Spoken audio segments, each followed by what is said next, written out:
अब आने वाले दिनों में इसमें क्या होते हैं मामलात। न्यूयॉर्क टाइम्स ने जो प्रेस कॉन्फ्रेंस के दौरान एक सवाल हुआ, 11वीं स्लाइड अगर हम यहाँ दिखाएं तो प्रेसिडेंट बाइडेन ने प्रेस कॉन्फ्रेंस के दौरान ये कहा, 11वीं स्लाइड न्यूयॉर्क टाइम्स के, Biden says real Palestinian state must come after the war. अच्छा, तो पैलेस्टीनियन स्टेट तो बननी चाहिए और बनेगी।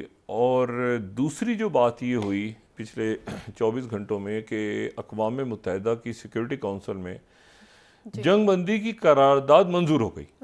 सही। इससे पहले जंग बंदी की करारदाद वीटो होती थी। जी जी। पहली दफ़ा जंग बंद की जाए फौरी तौर पे, इसकी करारदाद मंजूर हो गई, लेकिन उस करारदाद से एब्सटेन किया, यानी उसमें वो इस तरह से माल्टा ने करारदाद पेश की। माल्टा जो है वो उसकी वो जाहिर है कि एक नॉन परमानेंट मेंबर है यूनाइटेड नेशंस का। उन्होंने करारदाद पेश की, उसको वीटो नहीं किया अमेरिका ने, अमेरिका एब्सटेन कर गया, यानी चला गया बाहर। जी जी। अच्छा, चाइना भी चला गया और रशिया भी चला गया। तो बाकी 12 जो थे, यानी 15 है ना, तो 15 में से 12 ने वोट डाला और करारदाद मंजूर हो गई पहली दफ़ा।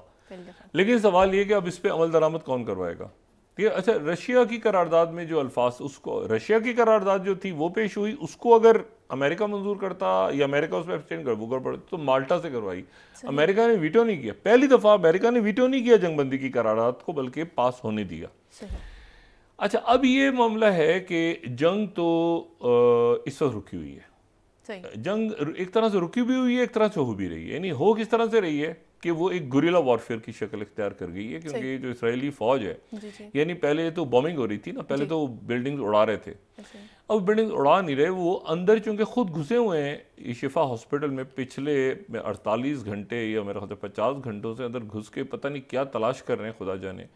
आज उन्होंने तस्वीरें 2-3 दिखाई कि जी हमें ये असला मिला है, हमें ये, अजीब सा मामला, ये हमें असले की, उन्होंने 2-4 तस्वीरें जारी की कि ये हमें असला मिला है। वो लोग उसके ऊपर कह रहे हैं कि भाई एक मिनट, तो वो यरगमाली किधर हैं, हमास वाले किधर हैं, वो किधर हैं, वो असला छोड़ के वो यरगमालियों को लेकर भाग गए कहीं, तो हम अब जनूब की तरफ जाएंगे। वो तो मतलब है कि एक बड़ी एक अजीब सी सूरत बनी हुई है इसराइल के ऊपर प्रेशर। जो बोरेल जो कि EU के फॉरेन पॉलिसी के, वो भी इसराइल आए हैं, उन्होंने भी आज बात की है कि जंग बंद की जाए। और साउथ अफ्रीका ने, अब आज तो साउथ अफ्रीका ने एक कदम आगे उठाया है उन्होंने, और जनूबी अफ्रीका ने जो है वो वहाँ की जो जमात वहाँ पे हुकूमत कर रही है, उन्होंने आज अपोजिशन की उस करारदाद को अपने पार्लियामेंट में मंजूर कर लिया कि यहाँ पे इसराइली एम्बेसी बंद की जाए जनूबी अफ्रीका को लाइट इसलिए नहीं लेना चाहिए कि जनूबी अफ्रीका एक तो मुल्क बहुत ज़बरदस्त मुल्क है, उनकी तारीख बहुत ज़बरदस्त है, उनकी स्ट्रगल बहुत ज़बरदस्त है, और फिर वो ब्रिक्स का मेंबर है जी, और एक बड़ी उभरती हुई इकॉनमी है और बड़ा एक ज़बरदस्त मुल्क है जनूबी अफ्रीका। तो जनूबी अफ्रीका ने आज उनकी करारदाद ये मंजूर की है उन्होंने कि ये मैं राइटर्स को 20 स्लाइड कोट करूँगा तो इससे तरह अंदाज़ा हो जाएगा कि, और 19 और 20 को, और बल्कि यहाँ तक उन्होंने कह दिया है साउथ अफ्रीका ने कि इसराइल को जो है वो बैनुल अक़वामी अदालत इंसाफ में ले जाके जंगी जराइम के मुकदमा चलाए जाए। 19 स्लाइड एसोसिएटेड प्रेस, ठीक है। और ये जो है वो मतलब इसराइल को ले जाके बैनुल अक़वामी अदालत इंसाफ में जंगी जराइम पे मुकदमा चलाया जाए। अभी ये जनूबी अफ्रीका कह रहा है, ये आउटसाइड OIC है, ये OIC से बाहर के मुल्क अब बात कर रहे हैं।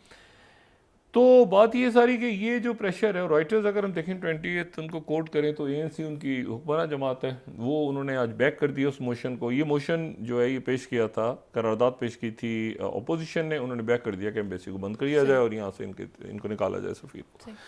तो ये जो है अब एक मसला ऐसा है जो कि बीबी नेतन्याहू के लिए मामलात बड़े अजीब से हो गए हैं, क्योंकि उसकी वजह ये है कि एक तो वो रुक गया है मामला यरगमालियों की रिहाई वाला, वो मामला वो कल भी मैंने बताया था कि उसमें पेशरफ तो ये, लेकिन वो रुक गया है।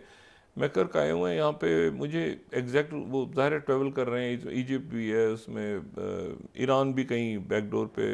अच्छा, ईरान से उनका रब्ता है क्योंकि ये प्रिजनर एक्सचेंज जब हॉस्टेज रिहा हुए थे पिछले दिनों, तो उसमें वो उनका ही किरदार था। तो वो जाहिर है कि उनके बैक चैनल्स ईरान से भी खुले हुए हैं, लेकिन ये है कि वो अभी तक तय नहीं हो रहा। उसमें इन्होंने कहा कि जी 80 लोग हम छोड़ने को तैयार हैं, 70 या 80, लेकिन उसके बदले में आप जेलों से लोग छोड़ देंगे। ये बीबी नेतन्याहू कह रहे हैं कि अब देखें, इनको कोई ना कोई चीज़ चाहिए ना। अब आपने 11,500-12 हज़ार लोग शहीद कर दिए, वो उधर से 248 उनके पास मौजूद हैं यरगमाली, ठीक है, वो उनको छोड़ देंगे। लेकिन इस दौरान जो नुकसान हुआ है वो देखें, यरूशलेम पोस्ट को अगर हम देखें, आज ये अभी थोड़ी देर पहले उन्होंने ये रिपोर्ट दी है, ये 22वीं स्लाइड अगर हम दिखाएं तो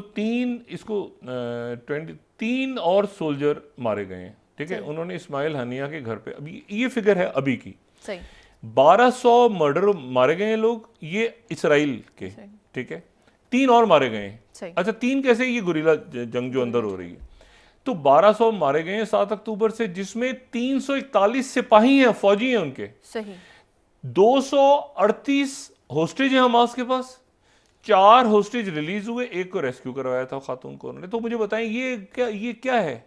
मतलब ये कोई जंग, ये किस किस्म की जंग? और 11,500-12 हज़ार उन्होंने मार दिए हैं, उसमें शहीद कर दिए बेगुनाह। तो बात यह है कि वो तो उनके पास मौजूद हैं लोग सारे। वो कहते हैं कि आपकी बमबारी होती है तो ये यरगमाली हैं, ये यरगमालियों के चक्कर में आपने पूरी आबादी को गिरा दी है, मार दी है। लेकिन वो ये है कि इनके भी 1200-1300 लोग फौजी मारे गए। ये जंग, ये बड़ी, मैंने आपसे कहा ना कि ये अरसे तक ये नंबर्स जो है ना, 11,500-12 हज़ार शहीद होना फ़लस्तीनियों का, और फिर उसके बाद उनके 1200 फौजी जो हैं।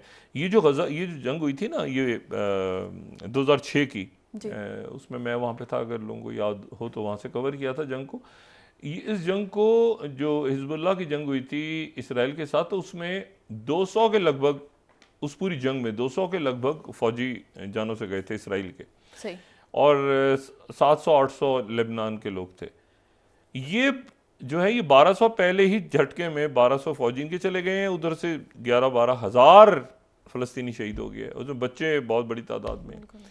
तो ये मामला इस तरह से होते तो अब नहीं, इसका क्लोजर कैसे होता है वो अभी नहीं पता, ठीक है। क्योंकि बीबी नेतन्याहू जो हैं, अब उनको जो लपेद हैं, यार लपेद, जो कि उनके साबिक वज़ीर आज़म भी रहे हैं, लीडर ऑफ द अपोजिशन है इस वक्त, साबिक वज़ीर आज़म भी रहे हैं, वही कह रहे हैं कि बीबी नेतन्याहू अपनी सीट छोड़ दें और उन्हीं की जमात से, पार्टी से ही किसी और को बना दिया जाए, वज़ीर आज़म बना के सामने ले आएँ, लेकिन वो अपना ओहदा छोड़ दें, और वो अपना ओहदा छोड़ दें। और ये अभी पिछले साल ये वज़ीर आज़म रहे हैं काफ़ी महीने, और ये इनको इसराइल में बड़े पॉपुलर हैं और लीडर ऑफ द अपोजिशन है, और ये नेतन्याहू के साथ एक ज़माने में वज़ीर ख़जाना भी रहे हैं।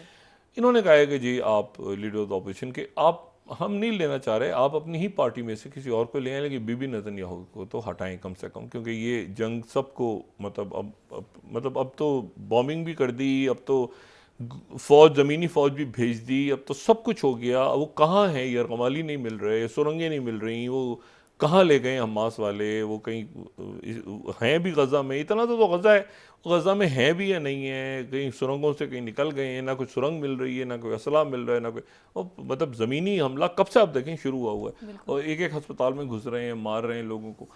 तो वो उसके नतीजे में मामलात जो हैं वो बिगड़ते जा रहे हैं, और बिगड़ते जा रहे हैं, और प्रेशर आ रहा है सीधा सीधा। अच्छा, फिर अमेरिका में भी क्या प्रेशर है? कल देखें, कल क्या हुआ था। कल जो मैंने बात की थी, तो मैंने ये कहा था कि हुतीज़ ने इसराइल के जनूबी शहर, जनूबी बंदरगाह इलात पे हमला किया, जिसके नतीजे में उनको अपना फिर एरो 3 एक्टिव करना पड़ा। कल मैंने ये बात की थी, और उन्होंने ये कहा कि जी आप ये बहरे अहमर के अंदर अपने जो जहाज़ हैं, जंगी जहाज़, या जो आपके ऑयल टैंकर्स हैं, या बाकी जो भी शिपिंग लेन्स हैं, इनके ऊपर से परचम उतार दें। ये कल तक की बात थी।